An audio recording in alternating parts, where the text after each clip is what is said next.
પૂર્વ આઈપીએસ અધિકારી મનોજ નીનામાની ખાખીથી ભાજપના કેસરિયા સુધીની સફર અરવલ્લીની ઓડ જિલ્લા પંચાયતની બેઠક પરથી ચૂંટણી લડશે।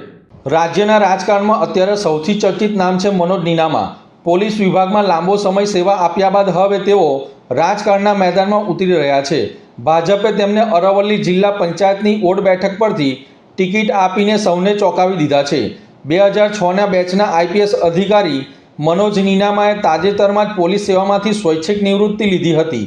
નિવૃત્તિના ગણતરીના કલાકોમાં તેઓ શામળાજી ખાતે વિધિવત રીતે ભાજપમાં જોડાયા હતા।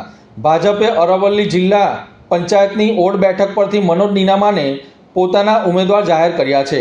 ટિકિટ મળ્યા બાદ નીનામાએ જણાવ્યું હતું કે તેમની પ્રાથમિકતા અંતરિયાળ વિસ્તારો અને ખાસ કરીને શામળાજી વિસ્તારોનો વિકાસ કરવાની રહેશે।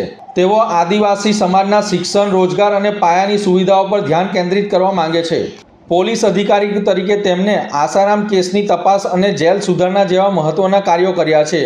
હવે તેમને આ વહીવટી અનુભવ રાજકારણમાં પણ ભાજપ માટે કેટલો ફાયદાકારક સાબિત થાય છે તે જોવું રહ્યું।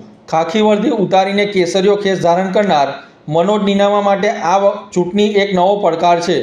શું જનતા તેમને પોલીસ અધિકારી તરીકે જેવો પ્રેમ આપ્યો હતો એવો જ પ્રેમ એક નેતા તરીકે આપશે તે તો આવનારો સમય જ નક્કી કરશે।